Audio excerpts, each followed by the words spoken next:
할렐루야. 주를 찬양하여라. 할렐루야. 자유케 하셨도다. 죄의 저주 끊으신 주께 구원이야. 아멘. 주 예수 나의 찬송. 주 예수, 주 예수 나의 산소. 주 예수, 주 예수 나의 산소. 오마 할렐루야. 주님 경험 박수 올려드립시다. 할렐루야.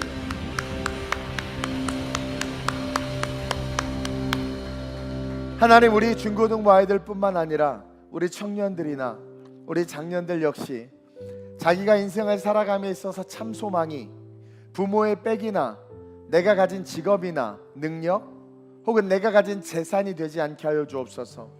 그것을 소망으로 드는 그 순간 그 모든 것들은 사라지고 멸망할 것이기 때문에 우리의 소망도 사라지고 멸망할 수밖에 없습니다.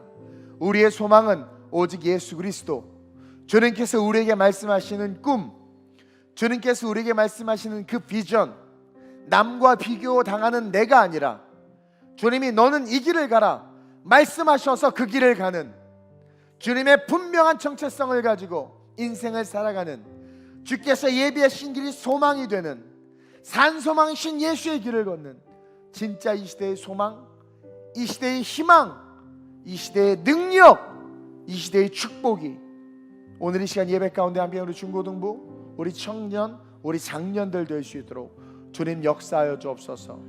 풀은 마르고 꽃은 시든다고 했습니다. 아름다움, 푸르름, 우리가 눈에 보기에 좋은 세상의 것들 사라질 것들입니다.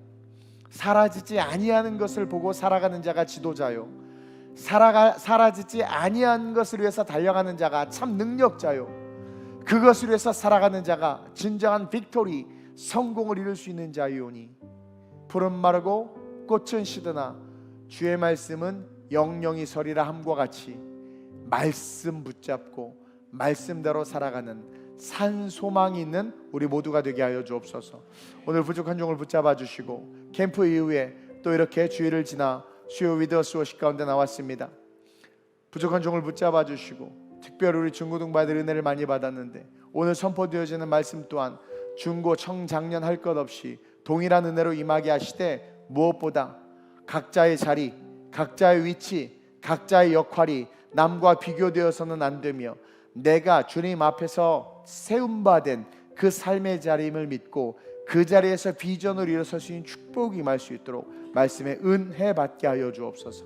말씀을 방해하는 모든 생각과 마음, 허탄함들 예수의 이름으로 명하니 묵기를 떠나갈지어다. 오직 성령 안에서 다시 한번 우리의 꿈과 소망이 살아날지어다. 오직 성령께서 주시는 꿈으로 잉태되는 우리 모든 성도들 될지어다. 주님께서 오늘 이 밤에도 역사해 주실 줄로 믿사오며 살아계신 우리 주님의 이름으로 감사하며 축복하며 기도드립니다. 아멘. 우리 주님께 영광 박수 올려드립시다. 할렐루야. 아멘. 아멘. 아멘. 자, 우리 오늘 은혜 받을 말씀 마태복음 말씀인데요. 오늘 이렇게 본당이 좀 더운 것 같아요. 여러분들이 열기 때문에 그런가? 네. 자, 마태복음 24장 8절에서 14절까지 말씀 한번 큰 목소리로 읽어봅시다. 신약성경 41페이지에 있어요. 마태복음 24장 우리 8절에서 14절입니다. 제가 먼저 봉독합니다. 마태복음 24장 8절.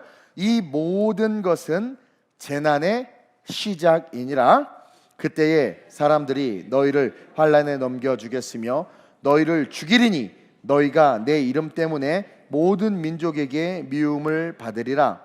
그때에 많은 사람이 실족하게 되어 서로 잡아주고 서로 미워하겠으며 거짓 선지자가 많이 일어나 많은 사람을 미혹하겠으며 불법이 성함으로 많은 사람의 사랑이 식어지는지라. 그러나 끝까지 견디는 자는 구원을 얻으리라. 함께 이 천국 복음이 모든 민족에게 증언되기 위하여 온 세상에 전파되리니 그제야 끝이 오리라. 아멘. 이 천국 복음이 온 세상에 전파되면 끝이 온다고 그랬는데 온 세상에 어떻게 전파될까? 이 천국 복음이 온 세상에 어떻게 전파될 것 같아요? 유튜브로? 아니면 SNS로? 그러니까 말씀이 전파되는데 어떻게 전파될 것 같아요?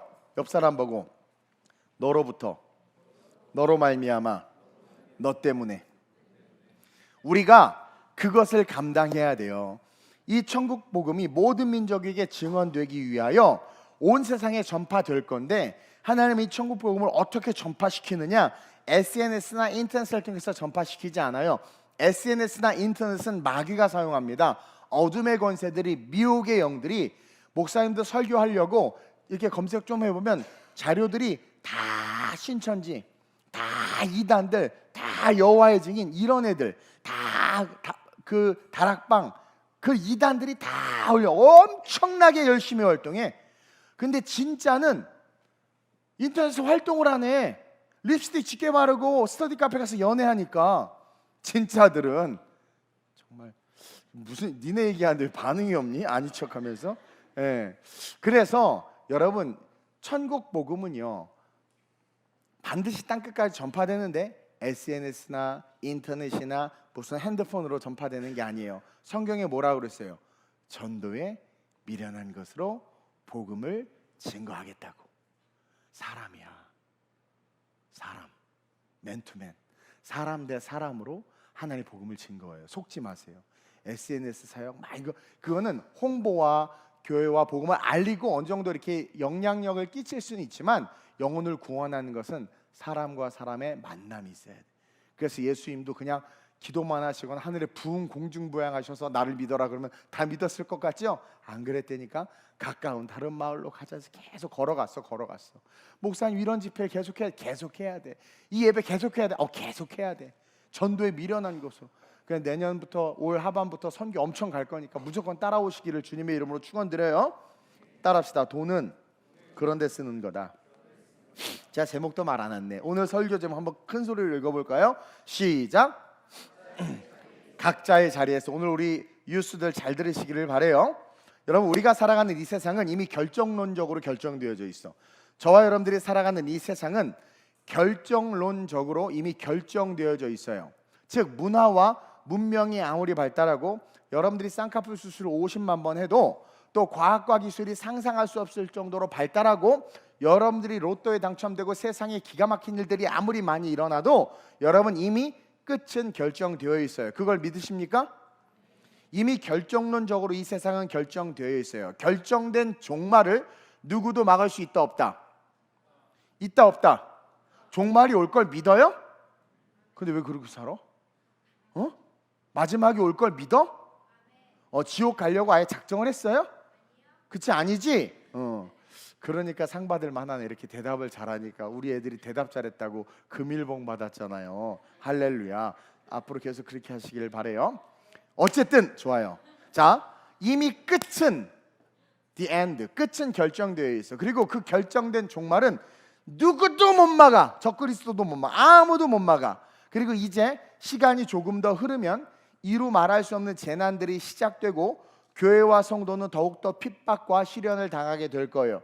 뭐 지금도 날씨가 기후가 난리라고 하는데, 분명히 말하지만 성경의 기후 때문에 폭염이나 이런 것 때문에 멸망하지 않아요. 이런 폭염은 옛날에도 있었어. 기후학자들이 다 말했어. 이거 북극이 녹아서 해수면이 상승해서 그렇게 멸망하지 않아요. 여러분, 우리는 바이블 빌리버들이기 때문에 성경이 말하는 것을 분명히 알아야 됩니다. 단 이 마지막 때의 재난은 상상할 수 없는 재난인데, 그딴 것이 아니라 뭡니까? 적그리스도들, 마귀와 사탄들, 그들의 하수인들을 통해서 일어나는 전쟁, 그 전쟁으로 말미암는 어떤 그런 파급되는 영향들, 그런 것들로 말미암는 재난이란 말이에요.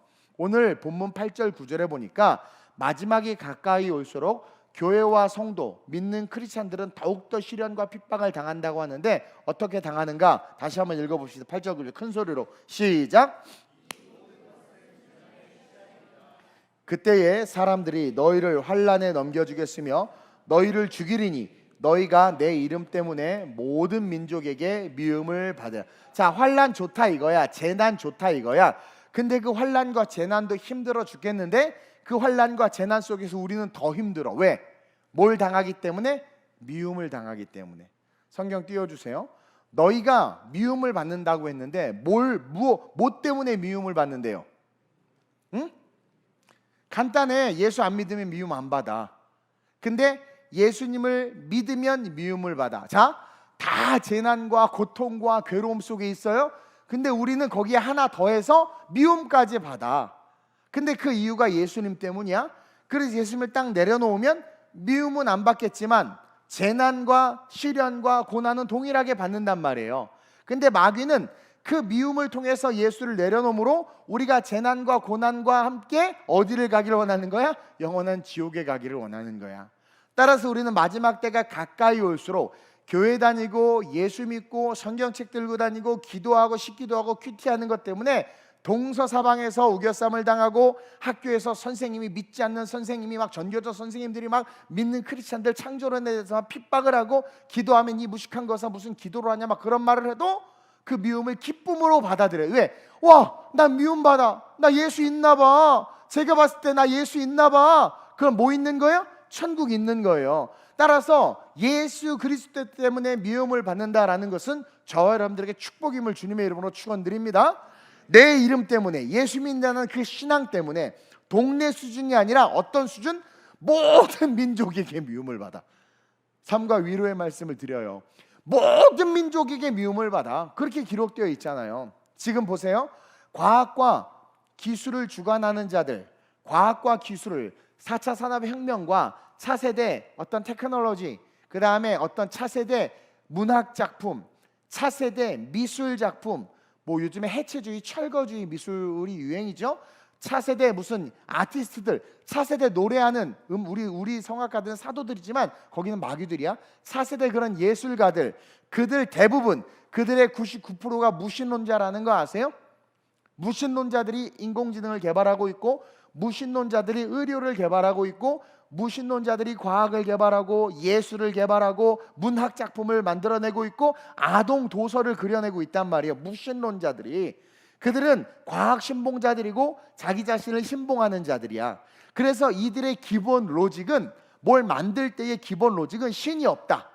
우리는 뭐 그릴 때 막 이렇게 하나님 막 그리기도 하고 막 그러잖아. 기본 자체가 하나님이 있지만 그들은 뭔가를 만들거나 뭔가를 이렇게 할 때 신을 완전히 배제시켜. 그리고 신에 대해서 헤이트유, 그러니까 신적인 능력을 어떻게 해요? 감하기 위해서 그 뭡니까? 토르 같은 신이라고, 망치의 신이라고 하는데 사람한테도 줘. 그러니까 이게 무의식 속에 신의 능력을 격화시키고 멀티버스라는 개념을 통해서 다차원의 우주의 개념을 만들어서 유일신 사상과 천국과 지옥의 개념을 흐트러 버려. 그러면서 온갖 미디어와 영화와 예술과 과학들로 우리로 하여금 뭘 뺏어가요? 우리 안에 예수를 뺏어가는 거야. 근데 예수가 있는 사람이 그런 작품을 보거나 책을 읽거나 그런 사람들을 만나면 그들에게 미움의 대상이 돼. 또 우리는 그들을 보면 화가 나. 그러니까 둘 다 부딪힐 수밖에 없는 거야. 이게 영적 전쟁이야. 무슨 아침에 일어나야 되는데 못 일어나. 나 너무 영적 전쟁이 심해. 그게 무슨 영적 전쟁이야. 피곤해서 못 일어나면서 육체의 나약함 때문인데, 영적 전쟁은 예수 있는 내가 예수 없는 누군가를 만났을 때 부딪히는 마음들이 영적 전쟁이란 말입니다. 그런 영적 전쟁들. 그래서 끊임없이 그런 영적 전쟁들을 일으키고 그 신앙이 약한 자들로 하여금 미혹하는 자가 드러난다고 그랬죠. 우리를 설득시키고 우리를 꼬셔서 어떻게 해요?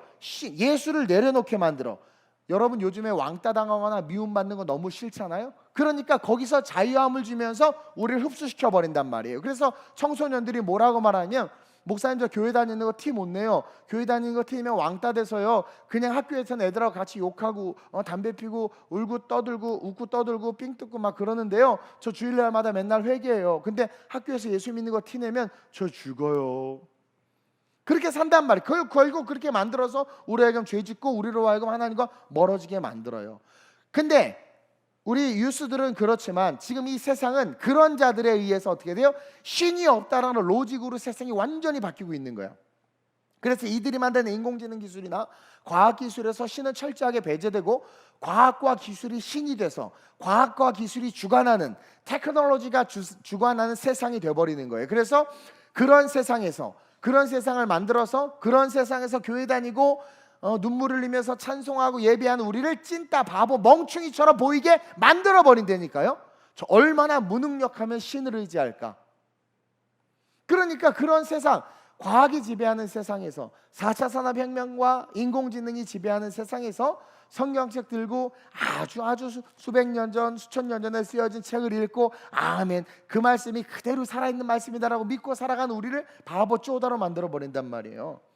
그러니까 그들에게 우리가 미움의 대상일 수밖에 없고 미움을 받을 수밖에 없는 거예요. 우리 중고등부 애들 MBTI 마찬가지야. 누가 그러더라고. 이번에 캠프 때 설교하는데 내가 고민을 했어. 나는 청년하고 장년이 이제 익숙해져가지고 유스들은 너무 힘들어. 그랬더니 MBTI 하면 대박 칠 거래. MBTI 얘기하래. 근데 MBTI 내가 얘기 안 했어. 그쵸? 요즘에 MBTI가 대세예요? 우리 이문희 사모님은 MBTI 그 자격증 있는 분이에요. 그 테스트를 할 수 있는 그 강사예요. 근데도 안 하잖아. 그리고 저도 옛날에 다 MBTI 배우고 다 했었어요. 한번 INFP라고 해서 좋아가지고 나 목사님하고 똑같다, 성을 갈아버려야 되겠다 막 그런 애들이 나타나기도 했지만, 이번에 특강에서도 오신 강사님이 얘기해 줬듯이 이 MBTI의 기원은 무신론자인 칼 융으로부터 시작됐다고 얘기해 줬죠. 저도 잊고 있었던 지식인데 다시 떠올랐어요. 저도 심리학을 전공했으니까. 근데 이 칼 융은 단순한 무신론자가 아니라 기독교 혐오자였다고 해. 그래서 하나님이 인간을 무한한 가능성의 존재로 만들어 놨는데 그것을 4가지 성향, 8가지 성향으로 규정지어서 그것을 퍼즐 맺듯 묶어서 너는 이런 사람이야, 너는 이런 사람이야, 너는 이런 사람이고 너는 이런 사람이야 라고 사람을 규정시켜 버리는 거죠. 즉 창조적 능력과 하나님의 가능성들은 배제한 채 MBTI, 난 I야, 난 E야, 난 P야, 나는 J야, 네가 J라서 그렇구나, 이 J야 막 그러면서 막 그렇게 만들어 우리를 그 안에 가둬버린단 말이에요. 근데 정작 P인데 목사는 P야. 근데 계획 되게 잘 세워. 또 그렇다고 또 막 하기도 하지. 재정을 상상으로 쓰기도 하죠. 어쨌든 근데 여기까지 잘 왔잖아. 나는 그 읽고 깜짝 놀랐어. P의 특징, 가계부를 상상으로 쓴다. 완전 나야. 나 선교 때 선교비 상상으로 써. 근데 어쨌든 결국 다 됐어. 그걸 내가 계산을 하면 못해. 근데 요번에 우리 그거 하면 내가 회계했거든요. 야, 정확하게 맞아떨어지니까 내가 1,100만 원을 딱 받았어. 그래서 강사 사람이 막 주고 하니까 정확하게 딱 10만 원 남더라고. 야, 이게 또 정확하니까 이게 또 맛이 있더라고. 깔끔하게 떨어지니까. 예, 그럼 내가 또 죄인가? 막 이런 생각을 하는 거죠. 근데 그것처럼 보세요. 그런 하나님의 능력을 가진 인간을 8가지 인간의 유형, 그 4가지의 조합으로 인간을 규정해버리고 그 안에 가둬버리는 거죠. 그리고 교회 안에서도 우리 많은 크리스찬들이 자기를 MBTI 안에 가둬버리는 거예요. 그렇죠? 우리는요, 여러분, 예수님은요 우리의 모든 것을 바꿔요. 우리의 성격과 생각과 행동 모든 걸 바꿔버리실 수 있는 창조주신데, 교회에서 난 P니까 못해, 난 J니까 못해, 난 I야, 나 E야 막 이렇게 우리를 하여금 하나님을 바라보지 못하게 한다니까요. 인공지능 역시 예수가 구원자이고 하나님이 창조주라는 사실을 인공지능 데이터베이스가 정보로 갖고 있지 않아요. 그러니까 신앙으로 갖고 있지 않지. AI가 그걸 신앙으로 갖고 있겠어? 마음이 없는데. 근데 AI는 예수가 구원자라고 믿는 종교가 기독교다, 부처가 구원자라고 믿는 종교가 불교다. 그것을 그냥 객관적인 데이터로 가지고 이야기를 한단 말이에요. 그래서 어떤 질문을 딱 던지거나 설교를 만들어 달라고 하면 심지어 불교에 있는 그 내용까지도 인용해서 설교문을 만들어 주는데, 읽어보면 그럴싸하지만 그건 뭡니까? 종교다원론적인 메시지인 거야. 오늘 한국교회 강단에서 종교다원론적인 메시지가 얼마나 많이 뿜어져 나오고 있는지 몰라요. 그러니까 그런 것들을 생성해서 우리에게 오염된 정보를 제공하는 거야.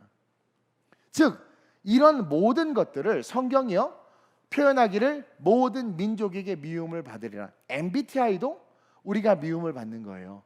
왜? 우리가 하나님의 창조적 가능성, 우리는 항상성의 존재가 아니라 가능성의 존재다라고 말하는 그것을 MBTI로 가둬버리니까 우리를 미워해서 만들어낸 거고, 인공지능이 뽑아내는 설교의 원고 역시 우리를 미워하기 때문에 예수의 신적, 예수 그리스도의 구원론적인 개념을 빼버리고 우리에게 데이터를 준단 말이에요. 그러면서 수많은 영화와 문학작품이나 예술작품의 지도자라고 말하는 사람들이 만들어내고 쏟아놓는 모든 그 예술들, 영감을 가지고 오는 그 모든 영감이 뭐예요? 예수 없는 사탄의 영감인 거죠. 그래서 그걸 보고 감동을 받고, 요즘에 여러분 이렇게 봐봐. 내가 그 위러브라는 찬양팀 이상하다고 여러 번 얘기했죠. 근데 우리는 그 찬양 좋다고 그러잖아. 인본주의 찬양을 부르고 있는데, 그러니까 이걸 분별을 못하면은 그냥 무너져 버리는 거예요, 이 시대에. 그런 것들. 그래서 우리로 하여금 사람을 좋다, 사람이 좋고 사람에게 중요하고 인권이 중요하다라고 말하면서 뭔가 보편적 도덕론에 우리를 다 사로잡아 버려. 그래서 거기서 어긋나면 되게 아주 그냥 익스큐즈한 거라고, 뭐 우리를 욕하고 그렇게 한단 말이에요. 그래서 우리로 하고 어떻게 돼? 미움을 받지 않게 하기 위해서 우리 스스로가 세상과 타협하게 만들어 버려. 그래서 모든 민족에게 미움을 받으리라는 것은 브라질 사람이 우리를 미워하는 게 아니라, 여기서 말하는 민족은 이 세상이에요. 세상. 이 마귀와 어둠의 권세가 만들어갈 이 세상이 우리를 미워하게 만든단 말이에요.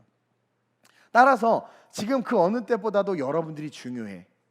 여러분이 진리의 말씀을 밝히 깨닫고 세상을 다른 신앙의 눈과 관점으로 바라보면서 다스리고 정복해야 돼. 목사님이 그랬잖아요. 하나님이 그 할아버지 모세를 애굽에 보냈어. 애굽에서 끄집어내라고. 그 당시 가장 강대국, 그리고 뭐에 신이 다스리는 나라, 애굽 바로라는 신이. 근데 그 할아버지 이렇게 가. 근데 아무도 못 죽이고 그냥 할아버지가 돌아와. 왔다 갔다 하는데 아무도 못 죽여. 그리고 60만을 끌고 나오는데 아무도 손을 못 대. 그게 하나님의 사람인 거야. 세상을 다르게 보는 거야. 전에는 바로가 무서워서 80살이 될 때까지 그 고향 애굽 땅에 가지도 못하고 미디안 광야에 숨어 있다가 하나님을 제대로 보고 바로를 보고 하나님을 제대로 보고 애굽을 보니까 아무것도 아닌 거죠. 그러니까 그냥 갈 수 있는 거야. 제가 어떻게 서울대를 갑니까? 뭘 보는 거예요? 현상을 보는 거죠. 근데 하나님 저에게도 하나님께서 날개를 달아주신다고 그랬는데 그 날개가 무슨 날개인지는 모르겠었든, 그러면 아멘 하고 가야지. 무슨 날개요? 진짜예요?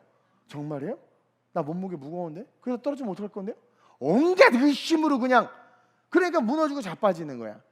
목사님이 그랬잖아요. 목사님 원래 R 데이터베이스 오라클 회사에서 오라고 그래서 데이터베이스를 다루는 회사란 말이에요. 만약에 제가 이쪽으로 가서 이렇게 했으면 인공지능 쪽으로 있었을지도 모르겠어. 근데 그 데이터베이스를 다루는 그쪽 길이 있었는데 하나님께서 주의 종의 길을 가라고 한 거예요. 그러니까 하나님께서 원하시는 길, 그리고 그 길을 그냥 걸어가. 아무것도 없이 nothing, 그냥 하나님께서 말씀에 순종하는 그 마음으로 주님 바라보니까 세상이 작아 보이는, 그냥 갔더니 상상할 수 없는 열매와 축복들이 맺어지는 거예요. 그러니까 여러분들은 여러분들의 처지와 상황을 보지 말고 하나님을 바라보면서 그 하나님 안에 인 크라이스트 안에서 여러분들의 자리와 위치와 역할을 볼 수 있어야 된단 말이에요.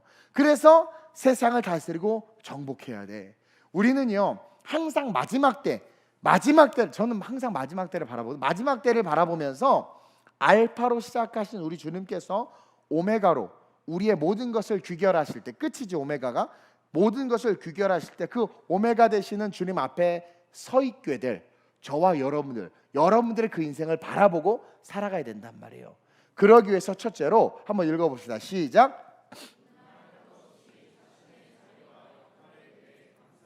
자, 나는 홀어머니 밑에서 자랐습니다. 나는 지체 부자유자입니다. 나는 재벌 아들이에요. 나는 너무 가난해요. 그걸 가지고 남과 비교해서 우울해하거나 우쭐하거나 자랑하거나 하는 존재는 미안하지만 아주 싼티나고 초라한 존재들이야.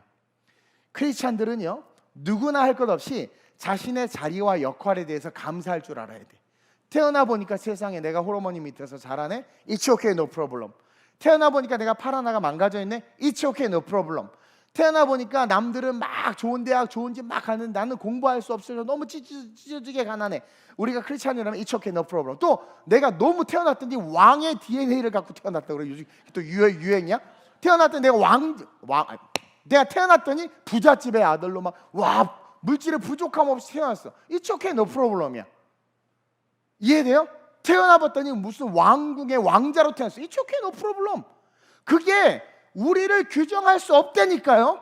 여러분들의 외모, 여러분들이 가진 환경, 부모, 돈, 명예, 권력이 여러분들을 규정할 수 없어. 왜냐하면 여러분들은 하나님의 자녀이기 때문에 그런 썩어질 것이 여러분들을 규정을 못해요.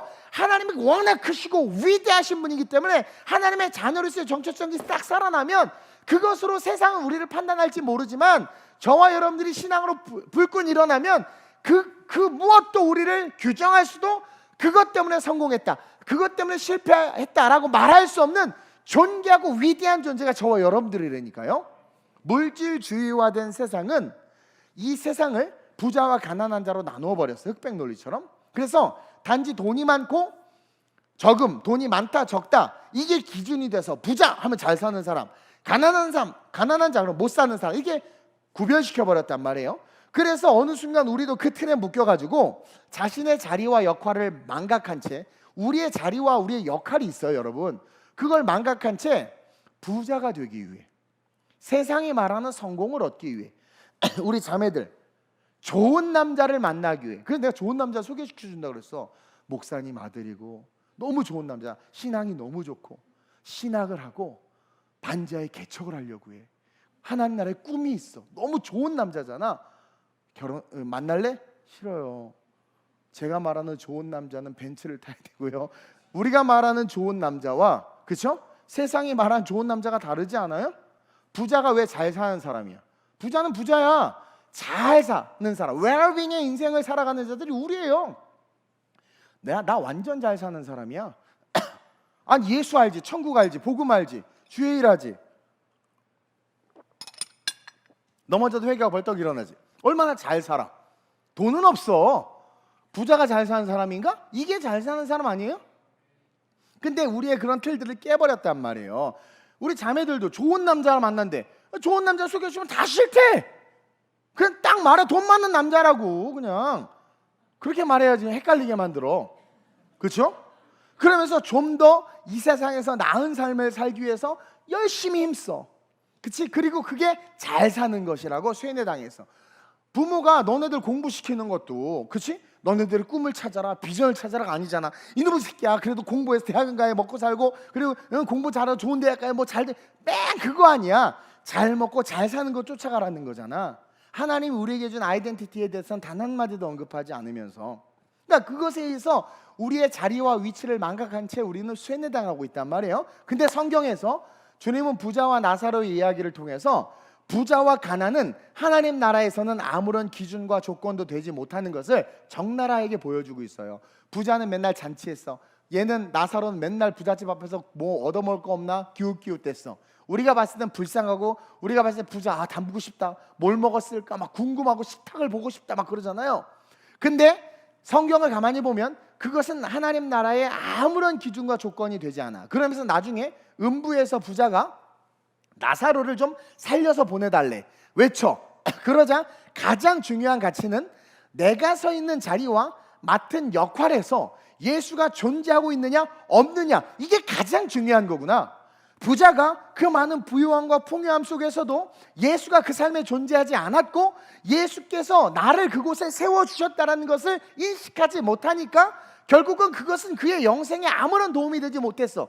만약에 부자고 돈이 많았으면 차라리 루디아처럼 더 아름다운 영광으로 더 쉽게 발돋움할 수 있었을 텐데, 내가 하는 직업과 직장과 내가 소유한 것들 그 속에서 내 삶에 예수가 존재하고 있지 않고 그것에 대한 인식이 없으니까 이 세상에서 얻었다 하나 했으나 결국 어떻게 돼요? nothing의 인생이 되어버렸단 말이에요. 근데 자, 나사로 같은 경우 우리가 봤을 때 너무나 왜 저렇게 살아 젊은 놈이 막 그렇게 판단하고 정죄할 수 있지만 그 가난, 그 거지의 삶 속에서 뭐가 존재하고 있어요? 예수가 존재하고 있었던 거야. 근데 우리는 또 왜 예수님이 존재하는데 왜 가난합니까? 라는 세속적 관점으로 보는 거야. 그러면 아담과 처음에 그냥 확 다 죽여버렸어야지. 하나님의 임의성이란 말이에요. 그러니까 돈이 있고 없고, 부자다 가난하다, 장애가 있다 없다, 이게 중요하지 않단 말이에요. 그러니까 서보고 울지 말라는 거야. 장애가 있고 없고, 몸이 아프고 안 아프고, 부자고 가난, 나 허리 부러졌을 때 맨날 울었어요. 군대에서 그 보초서 다 허리가 나가가지고 너 제대할래 수술할래? 수술하면 마루타 된다고 해서 제대할래? 나와서 근데 장남인데 막 맨날 이렇게 울고 하는데 그 예배 드리는데 내가 너무 서러운 거야. 난 이렇게 힘들고 어렵게 살아서 막 거의 근데 마음속에 성령께서 주님 죽었냐? 그러니까 내 안에 예수의 존재가 세워지면 허리가 부러졌든 가난하든 그거는 아무런 영향을 못 끼친다는 것을 부자와 나사로 이야기를 통해서 배워야 된다니까. 아빠가 없으면 어때? 엄마가 없으면 어때? 돈이 없으면 어때? 못생겼으면 어때? 중요한 건 내 삶의 존재의 자리, 그 역할 속에 예수가 있느냐. 그러니까 나사로는 그게 딱 있었던 거예요. 왜 그가 거지가 됐고 가난하게 된 설명하지 않아. 왜? 그건 중요하지 않다라는 거예요. 오히려 그 자리에서 예수를 믿는 게 더 어렵다니까요. 부자가 더 쉽지. 감사합니다. 주셔서 더 쉽지. 가난한 사람은 악이 바치고 이가 그래가지고 더 원망과 불평이 나오지 않겠습니까? 근데도 그럼에도 불구하고 예수의 존재가 나사로의 삶의 자리에 있었다라는 것 자체를 통해서 우리는 뭘 깨달아야 되냐면, 내가 서 있는 자리, 내가 맡은 이 땅에서 우리는 다 역할이 다 있어요. 저는 목사의 역할, 우리 충만이는 찬양인도의 역할, 우리 상인이는 건반의 역할, 다 역할이 있어요. 그 내가 서 있는 자리와 내가 맡은 역할에 예수가 있느냐, 존재하고 있느냐 없느냐가 너무 중요하다라는 거예요. 이 땅에서 어떤 사람은 부자로서의 역할을, 어떤 사람은 가난한 자로서의 역할을 감당할 수 있어요. 아프거나 억울한 삶의 역할을 감당할 수도 있어요. 근데 우리는요, 건강한 역할, 부자 역할은 쉬울 거야, 좋을 거라고 생각해. 근데 그거 실상을 아세요? 가난한 자보다 부자 역할을 감당하는 것이 더 어렵고 더 힘들어요. 가난한 것보다. 공부 잘하면 출세할 수 있어요, 없어요? 얘기해봐. 우리 중고등부 공부 잘하면 출세할 수 있어, 없어? 성공할 수 있는 길이 더 많아, 적어? 그렇지. 말을 안 한다고 니네들이 공부 안 하는 게 안 숨겨져. 공부를 잘해서, 야, 서울대 간 애랑 탐나대 간 애랑 대기업에 들어갈 확률이 어디가 높아? 알긴 겁나 잘 알아. 근데 서울대 들어가기 쉬워, 어려워? 근데 말은 쉬워. 공부만 하면 된대. 근데 그 공부만 하면 되는 게 쉬워, 어려워? 그러니까 부자가 되고 성공하는 사람들한테는 쉽지 않다라는 거예요. 무슨 말인지 아세요? 그리고 당연히 출세하고 성공하면 기회가 많죠. 그래서 그걸 알아. 그럼 당연히 출세하고 성공해서 공부를 해야 되는데 안 돼. 또 그렇게 해서 높은 자리에 올랐어. 그리고 막 CEO가 됐어. 그러면 여러분, 공장에서 일하는 것보다 더 편하고 좋을 것 같아요? CEO와 공장장하고 누가 더 편하고 좋을 것 같아? 공장장이 더 편하고 좋아. 우리는 CEO가 좋을 것 같지. 왜? 좋은 차 타고 연봉도 많이 받고 막 그럴 것 같죠? 아니요. 더 힘든 거야. 내가 힘들 것 같아? 윤지한 전사 힘들 것 같아? 쟤는 지 부서만 감당하면 되는데 나는 쟤까지 감당해야 돼. 이해돼요? 그러니까 여러분들 그런 일이 있어. 어느 젊은 철없는 신학생이 나도 대형교회 목사 됐으면 좋겠다. 저도 옛날에 그런 꿈이 없지는 않았어요. 그러면서 그 이유가 큰 교회 목사 되면 대접도 많이 받고 유명해지고 보기 좋으니까 막 그렇게 되고 싶대. 또 예전에 신학교 다닐 때 정신 나간 몇몇 애들은 자기가 왠지 조용기 목사님이 후임이 될 것 같아. 내가 저 미친놈 다 봤네. 막 그랬어요, 진짜. 아니 쥐뿔 공부도 못하면서 상상만 그러면서 근데 내가 왜 했더니 그럼 그 세계 최대의 교회 담임 목사가 되면 얼마나 좋겠어. 그러니까 얘는 깊이도 없고 묵상할 힘도 없고 사고력도 없는 등신인 거야. 그냥 큰 교회 목사니까 좋은 차 타고 다니고 대접받고 여기저기 TV에 이런 것만 생각했지 1만 성도들이 골치 아프게 할 것들을 생각을 한 번도 안 해본 거야. 그리고 그 사회적 포지션 때문에 당하는 여러 가지 우겨쌈에 대해서 헤아릴 수 있는 단 0.0001의 주변머리도 없는 거지. 그러니까 본질은 전혀 못 본 채 몽상만 하고 있는 거예요. 예전에 어떤 정신 나간 개그맨이 목수의 망치와 판사의 망치의 그 가치가 같다 그러잖아요. 그냥 막 사회 파장을 일으켰잖아. 그 멍청한 개그맨은요, 단 한 번도 판사의 망치를 칠 수 있기까지의 그 삶과 노력을 한 번도 헤아려 보지 못했던 거야. 이해돼요? 단지 꽝꽝꽝 치고 좋아 보이는데 왜 쟤는 꽝꽝 치고 1,000만 원 받고 얘는 꽝꽝꽝 치고 10,000원 받냐. 이거 너무 유치하고 너무 단순한 수준으로 보편적, 일반화시켜 버린 거죠. 이런 애들을 일컬어서 등신이라고 그러는 거예요. 그러니까 보세요. 일하지 않고 공부하지 않아도 똑같이 돈을 달라는 게 이게 마귀의 심보지. 그렇죠? 루시퍼가 그랬거든요. 왜? 야, 내가 너 이렇게 찬양해서 하나님 이렇게 영광 올려드는데 나는 왜 영광 못 받아? 나도 내가 영광 받을래. 나도 하나님 자리에 한번 앉을래. 이거 아니에요? 지가 누구로부터 유출됐고 누구를 위해서 존재하는지를 까먹은 거야. 자기가 온 우주 만물을 어떻게 통치해? 피조물인 주제에 천사인데. 그러니까 오늘날 게임 중독, SNS에 중독된 애들이 책을 못 읽고 책을 읽어도 해석을 못해요. 무슨 뜻인지를 모르잖아요. 큰일 났어. 다 바보들이 돼가는 것 같아. 어떡하면 좋아? 에? 이런 시대란 말이에요. 그러니까 단 한 번도 깊이 있는 묵상과 생각을 못하는 거죠. 여러분, 대부분 그런 보편적 포퓰리즘이나 공정한 분배 등을 강조하는 사람들을 보면 most all people, 대부분들이 노력하지 않은 사람들이고 공부하지 않은 사람들이고 헌신과 희생을 모르는 사람들이에요. 할 줄 모르는 사람들이 그런 얘기예요. 근데 진짜 그런 걸 해본 사람, 헌신, 희생, 밑바닥부터 막 진짜 굴러보고 그걸 아는 사람들은 그렇게 못해. 그래서 저도요, 제가 이랜드그룹 박성수 회장님을 존경했단 말이에요. 박성수 장로님을. 왜냐하면 저도 밑바닥부터 굴러봤고 저도 기업에 대한 꿈이 있었기 때문에 그분이 5평 이대 앞에서 보세 옷가게를 시작해서 이랜드그룹을 만들기까지의 과정의 스토리를 책으로 읽으면서 감동을 받을 수밖에 없는 거예요. 그걸 알거든요. 그 누구도 알지 못하는 고통과 그 시름, 국가 그 세무의 그런 문제, 11조의 문제부터 막 그 모든 것들. 근데 단순하게 나도 이랜드 CEO 됐으면 이딴 생각하는 사람하고 어떻게 똑같냔 말이에요. 그러니까 그런 것들을 모르는 사람들 그냥 다 똑같아야 돼, 공평해야 돼, 똑같이 나눠 가져야 돼. 이런 것들. 이거 기독교 정신 아닙니다. 기독교 정신이 뭐 똑같이 나눠. 기독교 정신은 누구든지 예수로 말미암아 구원받는 정신이에요. 칼빈이 그랬잖아요. 청부론. 저도 청부론에 지지해요. 칼빈은 청부론을 주장했는데 우리가 그리스도인으로서 이 세상에서 열심히 일하면 하나님은 당연히 복을 주신다. 따라서 열심히 크리스찬이티를 가지고 열심히 일해서 하늘의 복을 받아서 선한 일을 해야 된다. 난 100% 동의해, 칼빈의 이론에. 근데 열심히 안 하면서 복을 받으려고 하고 부자가 되려고 하는, 이건 뭐예요? 마귀의 신본 거죠. 많은 자매들이 모델이 루디아처럼 되고 싶대. 그러면서 저도 돈이 많아서 사업도 하고 목사님 알페 로메오도 좀 사주고 막 비행기표도 끊어주고 막 그랬으면 좋겠어요. 막 그런 말을 해. 그러면서 이야기하는데, 여러분, 이 루디아가 그렇게 사업을 열심히 하면서 또 동시에 열심히 바울을 쫓아다니면서 헌금하고 교회를 세우면서 또 자기 사업도 열심히 하면서, 여러분 그거 쉬울 것 같아요? 자매들이 루디아처럼 되고 싶대. 근데 그렇게 말하는 놈치고 수예배 금요예배 한 번 제대로 나온 애를 본 적이 없어. 그게 쉬운 줄 아세요? 여러분 대형교회 목사님들을 싸잡아서 욕하는 분들 많은데, 물론 뭐 부정과 비리가 없을 수는 없어, 뭐 있을 그렇다 쳐요. 그러나 그것들을 감당하기까지 수고와 노력도 우리가 헤아릴 수는 있어야 된다는 거예요. 피상적인 그런 생각의 사고를 버리고 좀 더 깊이 있게 묵상하면서 통전적으로 볼 수 있는 눈이 필요해요. 근데 그냥 루디아가 되고 싶어요, CEO가 되고 싶어요, 그러면 자빠져 계속 잠만 자. 몽상과 상상가들만 있는 거지.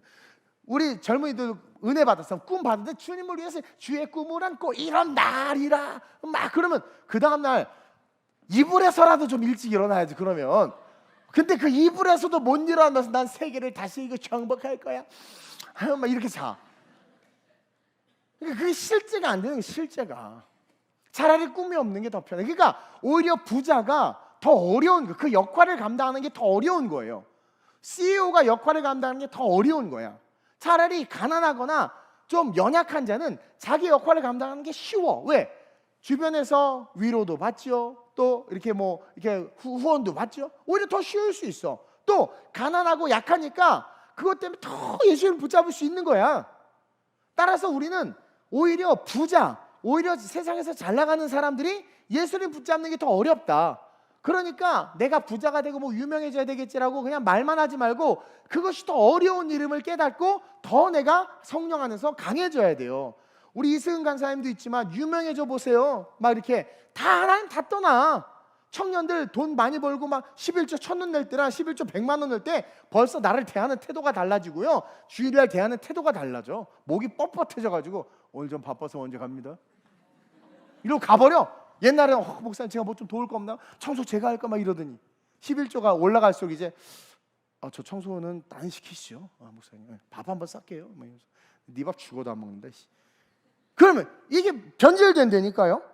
그러니까 가난하기 때문에 또 연약하기 때문에 그것이 우리에게 은혜일 수 있다. 이걸 잊지 말아야 돼요. 반대로 부자들은 그 부유함 때문에 하나님을 찾거나 의지하는 마음을 갖기가 더 어려워질 수도 있다. 따라서 중요한 것은 우리 모두가 이 땅을 살아감에 있어서 나의 자리와 역할이 있다는 것에 대한 인사이트를 가져야 돼. 내 자리와 역할이 남과 비교하면 한없이 초라해질 수도 있어. 남과 비교하면 짜증날 수도 있고 또 남과 비교하면 우월할 수가 있어. 남은 맨날 라면 먹는데 나는 맨날 연어회를 먹어. 그러니까 얼마나 우월해.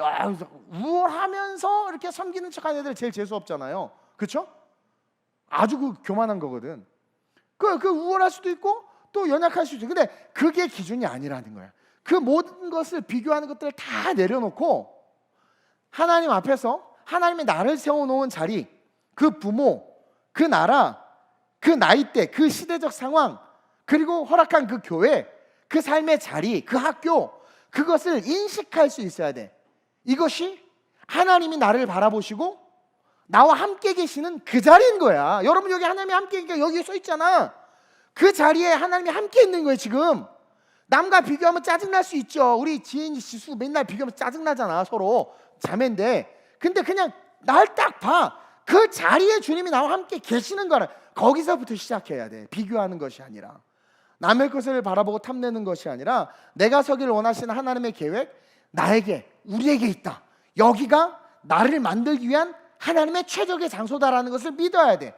다윗이 그래서 광야에서 양똥 치면서도 거기서 하나님을 찬양하고 비파와 수금을 탔던 것은 뭐예요? 이 자리가 하나님이 나를 만드시는 자리야. 이 자리가 하나님 내가 있길 가장 좋아하는 자리야 라고 인정함일러라. 스스로 인정한 거예요. 원망 불평하지 마. 인정한 거란 말이에요. 그러니까 어떻게 돼요? 그 인정함 속에 하나님의 폭포수 같은 은혜가 부어지고 골리앗을 때려눕히고 왕이 되어버리잖아. 가정에서 버림받은 다윗이 이스라엘 전민족의 왕이 됐잖아요. 거기서 맨날 불평 불만하고 막 그랬었어 봐. 어떻게 됐겠어? 그냥 그 인생은 사라져버린 거예요. 따라서 지금 내 자리, 내 위치에 누가 함께 있어? 예수님이. 그래서 오늘부터 남과 비교하지 마세요. 쟤는 저렇게 봉사하는데 나 왜 이렇게 죽도록 이러고 있지? 그러지도 마. 나에게 죽도록 봉사할 수 있는 은혜를 주신 분이, 어머니, 그 하나님 은혜 주셔서 하는 거 아니에요? 나도 내가 왜 이렇게 목회하나 모르겠어. 그 나에게 주셔서 그런 거야. 그러니까 그거를 딱 바라보고 일어나야 돼. 그럴 때 어떻게 할 수 있느냐? 둘째로, 우리는 미혹되지 않고 불법을 행하지 않으며 끝까지 견디는 자가 되는 거야. In Christ alone, 주님 안에서. 그럴 때 미혹되지 않아. 그럴 때 불법을 행하지 않고 끝까지 견디는 자들이 될 수 있는 거예요. 그래야 돼. 왜? 마지막 때 미혹하는 자들이 동사사방에서 일어나고 민족이 우리를 미워하기 때문에 우리가 어쩔 수 없이 그 자리가 하나님이 나를 세우시기 위한 자리라는 것을 인식하지 못하면 타협하게 되고 쓰러지게 되고 무너지게 돼서 천국 잃어버리고, 소탐대실, 작은 거 그냥 돈 몇 푼 얻고 사람의 명예와 인기 조금 얻는 대신 내 영혼을 잃어버리는 거죠. 그런 인생이 돼버리는 거야. 근데 그러지 않으려면 다윗처럼, 사무엘처럼, 사무엘이 자라면서 엘리 제사장이 그지 같은 제사장인 걸 몰랐을까? 그 홈리와 비느하스 그 형들이 자기에게 하는 짓이나 제사장 회당 안에서 하는 짓들을 보면 사무엘이 자라면서 그 두 형들이 얼마나 꼴보기 싫었겠어요? 그럼에도 불구하고 사무엘이 원망하고 불평했습니까? 하나님의 음성이 들렸을 때 나 같으면 나 엘리 제사장한테 안 물어봐. 내가 혼자 기도해서 뜻을 알아야지. 이게 무슨 뜻입니까? 이랬을지도 모르고, 아니면 엄마에게 달려갔든가. 근데 그 불의한 제사장이지만 하나님께 세워주신 질서를 인정해서 엘리 제사장에 가서 저를 부르셨습니까? 엘리 제사장이 혹시 또 부르면 이렇게 대답해라. 네. 근데 우리는 악한 종이 이렇게 해라. 그러면 저 인간 저거 말 신뢰할 게 안 돼. 이렇게 가잖아요. 근데 하나님이 그 악한 종이라도 하나님이 택하여 자기 자리가 하나님이 나와 함께 하셔서 나를 세우시기 위한 자리임을 인식하는 자들은요, 악한 종 앞에 가서라도 뭔가를 요청할 때 하나님이 그 순간 그 악한 종의 주둥이를 안 잡겠어요? 올바른 말을 선포하게 하신단 말이에요. 그래서 왜? 질서에 순종할 줄 아는 것은 하나님이 하나님에게 순종할 줄 아는 걸로 알거든. 그러니까 입에 말씀을 넣어주셔서 그 말씀을 듣고 하니까 드디어 사무엘이 엘리 제사장 없이 하나님과 1대1로 대화할 수 있는 영적 회복이 일어나잖아요. 영적 축복이 일어나잖아요. 따라서 여러분들의 삶에 얼마나 미혹할 것들이 많아. 친구들로부터 시작해서, 나 자꾸 이렇게 설교 가는데 중고등부 애들한테 가지? 그렇죠? 이 장년들은 들을 게 없을 것 같은데 회사로 비유하면 되겠죠? 얼마나 많은 미혹과 유혹과 그런 것들이 많아. 여러분들 진단해봐. 예배 팔아서 돈 벌고 있지 않아요?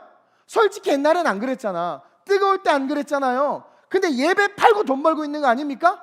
하나님께서 원하시는 교회의 봉사의 자리 팔고, 지금 예수 팔고, 여러분들의 유익을 위해서 예수 팔고 살아가고 있는 거 아니야? 그러다가 조금 돈벌이 없어지거나 좀 내가 요거 좀 한가할 때 주님 섬기고 주님 위해 선신하는 거 아닙니까? 그것부터가 벌써 여러분들이 미혹 당하고 있는 겁니다. 그러다가 크게 환경과 상황, 전쟁이 일어나거나 뭔가 어떤 코로나 제2, 제3의 어떤 뭔가 왔을 때 보세요. 어떤 일, 우리 교회 안에서도 저 욕 많이 먹었거든요. 확 드러나니 확 드러나. 오죽하면 누가 얘기하더라고. 길거리에서 전도하는데 저 아름다운 우리 교회 다니는데요. 그랬더니 그 친구, 그 글 쓰신 분 그 교회 다니는구나 그랬대. 야, 세상에. 그렇게 시련이 올 때 여러분들 그걸 통과할 수 있을 것 같아요? 지금 마지막 때예요. 아까 이야기했죠. 이 천국 복음이 온 천하에 증거돼야 되는데 누구를 통해서? 나를 통해서. 근데 그런 내가 흔들려. 그런 내가 부자가 잘 사는 사람인 줄 알고 가. 남과 자꾸 비교해. 아니라는 거야. 지금 내 삶의 자리에서 이 자리가 하나님의 나를 훈련시키기 위한 가장 좋은, 목사님도 가난했다고 얘기했잖아. 아픔 많이 겪었다고 얘기했잖아요. 동생하고 둘만 살았던 적도 있어요. 부도 나가지고 막. 그 자리가 세상과 비교했을 때 너무나 속상하고 안타깝고 막 뭐 부모가 너무 밉고 막 그러지만 그 상황, 그 자리가 하나님이 나를 트레이닝 시키기 위한 자리다라는 것을 인정하는 거예요. 그럼 주님이 그 순간 In Christ alone 나를 그냥 주님 안에서 완전하게 승리자로, 내 모든 승리로 주님께 영광을, 나의 힘, 나의 소망 오직 예수. 그러니까 울지 말라는 거야. 상황과 환경 보고 제발 인본주의에 빠지지 말라는 거예요. 그래서 그렇게 살 때 마지막으로 어떻게 돼요?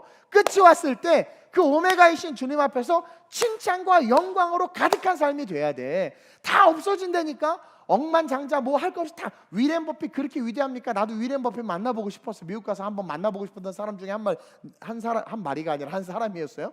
옛날 막 사업하고 꿈꾸고 그랬을 때. 그냥 만나면 뭐하나, 천국 올지 지옥 올지도 모를 뿐만 아니라 다 없어져. 아무 의미 없어. 마지막 정말 그 주님의 심판의 발에 한번 쓸고 지나가잖아요. 예수 믿는 자 외에는 아무도 없어. 그리고 이 땅에서 뭘 했다 그냥 주식이 휴지 조각 되는 것보다 더 빨리 다 없어지고 오직 뭐만 남아요? 그리스도로 위했던 삶. 내가 배고플 때 네가 나에게 밥 줬지, 네가 목마를 때 네가 나에게 물 줬지. 다른 말로 말하면 성령이 톡톡 네가 봉사해, 성령이 톡톡 네가 해. 그거에 그냥 순종해서. 자기는 성령인 줄도 몰랐어. 그리스도 안에 있으니까 마음이 끌린 거야. 그래서 봉사했고 마음이 끌린 거야. 그래서 섬겼는데 세상에 그건 다 남아. 마지막 때. 그 주님이 그러잖아. 인자가 다시 올 때 양물이 염소물이 나누고 염소물이에게 이놈의 시키다 막 그러고, 양에게는 뭐래요? 야, 너 나 물 주고 밥 줬다. 언제요? 내 이웃에게 하는 것이 내게 하는 것이라. 성령이 감동대로 산 것이. 그래서 오메가이신 주님 앞에서 칭찬과 영광을 받는 게 중요하지. 이 땅에서 성공하고 유명해지고 뭐 오픈카 타고 막 이러고 있다가 나중에 버림받고. 아니, 더 좋은 건 물론 성공해서 오픈카 타고 막 그러면서 막 예수님의 영광 오메가 잘했으면 더 좋지. 근데 그건 더 어렵다고 내가 분명히 이야기했어요. 그건 더 어려운 거예요. 더 어려운 거야. 이게요, 교회가 커지고 힘이 세지면 어쩔 수 없이 정치에 휘둘립니다. 그래서 대형교회 목사님들이 뭐 종교 다원주의네 뭐네 막 하고 막 어쩔 수 없이 뭐 막 이렇게. 어떤 분은 그래, 장로가 대통령이 됐다고 쳐요. 근데 불교 가서 이렇게 안 할 거야 같이? 대통령인데? 근데 또 하면 저 사탄 막 또 이럴 거 아니야. 난 그런 사람들에게 말하고 싶어. 너부터 예배 좀 잘 드리라고. 우린 자꾸 비본질적인 것에 묶인다. 그러니까 더 높아질수록 사실 더 어려워지는 거예요. 그래서 바울이 그러잖아. 선생 되려고 하지 마라. 선생은 다 지켜야 돼. 아는 게 많으니까. 선생 되려고 하지 마라.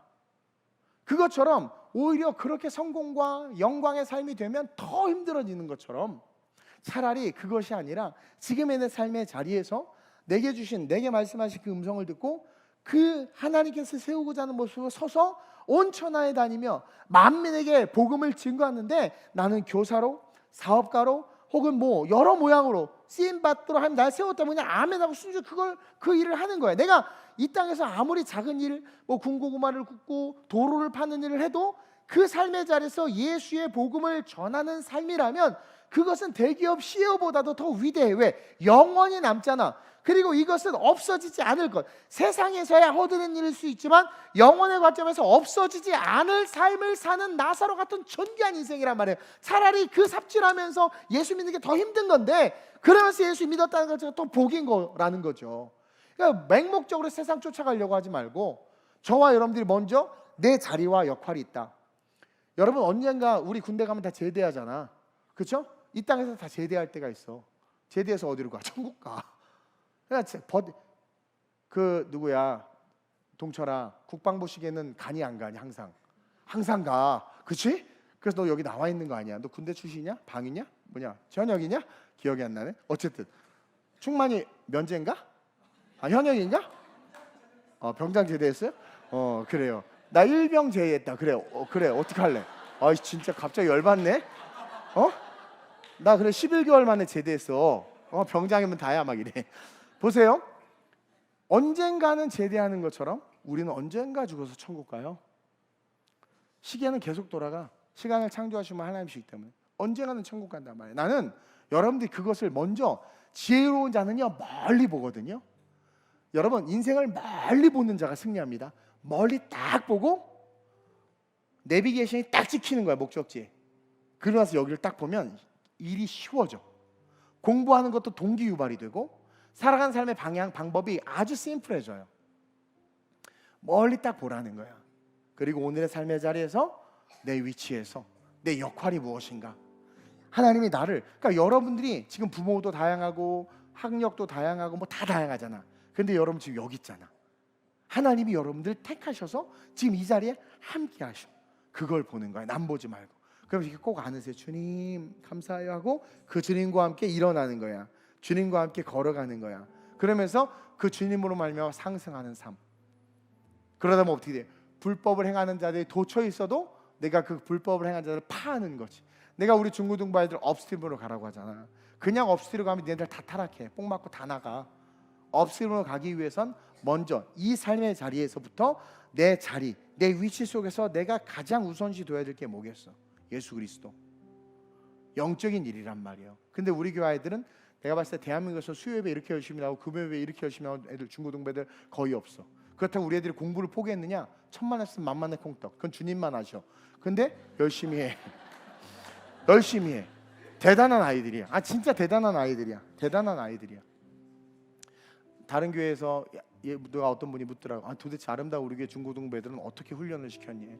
애들이 그렇게 대답도 잘하고 아멘도 잘하고 그렇게 하는지 감동받았다. 그래서 내가 무슨 말씀을 해요? 그 교회도 너무 저거 잘하는데요. 근데 난 행복했어. 왜? 객관적으로 제 3자가 그렇게 보였다는 것을. 그게 보인 거거든. 그렇죠? 여러분들도 우리 교회 언니 오빠들 너무 멋있었죠? 그게 보인 거야. 근데 니는 좀 이기적으로 봤을 수도 있겠구나. 근데 다른 교회도 마찬가지예요 지금. 얼마나 귀해요. 잘 훈련돼서 너무 좋아. 그리고 이 모습으로 이렇게 잘 자라서 물가에 떠내려오는 그 죽어가는 아이들을 그냥 물 밑에서만 건지다가 같이 죽어가는 게 아니라 업스트림으로 올라가서 내가 지금부터 하나님과 함께 자라서 다윗처럼 정지한 영역을 정복하고. 학교 교육이 엉망이 됐잖아요. 우리 교사 선생님들, 우리 임효진 교사 선생님도 있지만 지금 교사 선생님들 말이 아니잖아요. 그렇죠? 그런 교권을 내가 다스리고 정복하고 다시 학교를. 그리고 내가 사업, 비즈니스 영역을 정복하고. 특별히 우리 희준이 같은 애들 과학을, 너는 그 적그리스도 인공지능을 타파하는 그리스도 인공지능을 한번 만들어봐. 복음을 가진 인공지능을 만들어봐 한번. 하여튼 그렇게 그런 영역 속에 하나님의 나라를 빌드업하는, 얼마나 멋있어. 그래서 그런 우리가 모여서 걸어간다면 주님이 다시 오실 때 주님의 길을 예비하는 삶으로 얼마나 멋지게 일어나겠냐는 거야. 그래서 우리는 등불만 갖고 있지 않아. 율법만 갖고 있지 않아. 우리 모두 갖고 기름도 갖고 있는 거야. 기름, 예수 그리스도, 성령, 그분이 시키는 대로 가는 거지. 기름이 가는 곳마다 하나님께서 역사하시잖아요. 성령이. 그러니까 주님의 길, 신랑 오시는 게 예비가 되는 거야. 얼마나 멋있어요. 그런 일을 감당했으면 좋겠고. 그리고 우리 교사들도 칭찬이 많더라고요. 아름다운 우리 교회 교사 선생님 어쩜 그렇게 헌신적이고 뒤로 싹 빠져 계시는지, 애들이 이렇게 빛날 수 있도록. 그리고 우리 청장년들 마찬가지로 훌륭하죠. 지금 내가 우리 청년들 B- 정도 주려고 그래요. 전에 A+였는데 다 어디 갔나 모르겠어. 어쨌든 그래도 B-는 훌륭해. 왜? 세상 평균은 D거든 지금. 근데 다시 한번 부스트업 돼서 거룩하게. 이번 청년 수련회가 아주 좋아. 일어나 걸으라. 그래서 나는 실천 신학을 다시 적용해서 우리 청년들 머리를 잡고 다 일어나 걸어. 베드로 세우고 다 이렇게 이번 수련회가 다 잡아 뽑아 버리려고. 다 잡아 뽑아 버리려고. 안 일어날래나? 그래서 정말 마지막 주님 언제 올지 몰라요. 언제 올지 몰라. 그때 오메가의 신, 오메가는 끝이라는 거예요. 그 주님 딱 섰을 때 내가 너를 안다. 사랑하는 내 아들아, 나와 함께 가자. 그리고 천국 문을 활짝 열어주셔서 낙원에서 천국으로 확 들어가는 그 꿈을 꾸는 그런 저와 여러분들이 됐으면 좋겠습니다. 부자는 부자로서의 역할이 있고, 가난한 자는 가난한 자로서의 역할이 있고, 아픈 자는 아픈 자로서의 역할이 있고, 연약하면 연약한 자로서의 역할이 있어요. 그러나 중요한 건 그 역할 자체가 중요한 게 아니에요. 그 역할 속에 나를 세우신, 캐스팅하신 그 주님이 중요한 거예요. 비교하지 않아요. 우린 배웠잖아요. 남과 비교하지 않아요. 그 자리에서 나를 캐스팅하시고 나와, 근데 그럼에도 불구하고 내가 주님 나와 함께 있어, 내가 주님과 함께 있어. 이거 얼마나 큰 축복이에요. 여긴 다윗의 가능성, 사무엘의 가능성, 사도 바울의 가능성이 있는 거야. 사도 바울은 막 적그리스도였잖아요. 거의 그 가능성이 있는 거예요. 환경하고 상관없이. 그리고 그것과 그 자리에서 내가 온 천하에게 복음을 증거하리라. 그 영적인 사명과 영원한 천국을 바라보면서 일어난다면 하나님께서 어떻게 하신다는 거예요. 우리의 삶을 오메가이신 주님 앞에서 칭찬받는 삶으로 반드시 세워주신다. 그러한 삶을 살기 위해서 여러분들 남과 비교하지 말고, 지금 삶의 자리에 불평불만하지 말고, 지금 그 삶의 자리, 그 한복판, 여러분들의 마음속에 누가 함께 있어요? In Christ, 주님이 함께 하신다. 그 주님 꼭 붙잡고 믿음을 다해서 일어나시길 바랍니다. 기도해봐. 다 돼. 기도해봐. 머리가 열리고 하나님이 창조하셨어. 요즘에 워낙 책을 안 읽어서 뇌에 주름이 어때? 쫙쫙 펴졌대. 뇌가 다림이 다른 것처럼. 창조자 하나님 역사해봐요. 여러분 진짜 막 목사님 그 경험을 많이 해서 막 진짜 매트릭스처럼 머리가 확 돌아가는데 막 진짜 어메이징한 일들이 일어나요. 기적도 나타나고. 그 주님과 함께 우리 멋있게 빌드업 합시다. 옆 사람 보고 너는 존재 자체가 빅토리다. 승리야. 이름만 빅토리아라고 짓지 마. 빅토리아 아가 아니라 우리 빅토리 성공이야. 승리야. 이 시간 한번 이 말씀을 놓고 기도하겠습니다. 그동안 내가 엄마 아빠를 탓했습니다. 내 환경을 탓했고, 내 멍청한 머리를 탓했고, 내 외모를 탓했고, 내 주변의 것들을 탓했습니다. 근데 오늘 진리의 말씀을 받았습니다. 그럼에도 불구하고 지금 내가 교회 안에, 예수 안에 있다는 것은 주님이 나를 택했다라는 것, 내 역할과 지금 내 위치가 이런 것일지라도 그 역할을 주신 분이 주님이시고, 그 안에서 그 주님 붙잡으면 우리는 능히 온 천하에 다니며 만민에게 복음을 증거할, 온 천하의 복음을 증거할 주님의 사도의 제자가 될 수 있음을 믿습니다. 사무엘도 그 악한 엘리 제사장 밑에서도 위대한 선지자가 되었고, 다윗 역시 부모에게 사랑받지 못하고 그냥 그 광야에 던져졌음에도 이스라엘 왕이 됨과 같이 이제는 내 안에 계신 주님 붙잡고 내 삶의 자리와 위치를 기억하며 이곳에서 일어나 영원을 바라봅니다. 그리고 오늘 내게 주시는 그 주님의 말씀대로 하루하루를 살아가되 하나님의 영광에서 살겠습니다. 그래서 오메가이신 주님 앞에 오실 그 주님 앞에 섰을 때 칭찬받는 삶으로 내 삶이 세워지기를 원합니다. 나를 써달라고, 내 안에 주님과 함께 일어날 수 있게 해달라고 우리 간절히 주님을 세 번 부르고 합심으로 전심으로 기도합니다. 주여, 주여, 주여.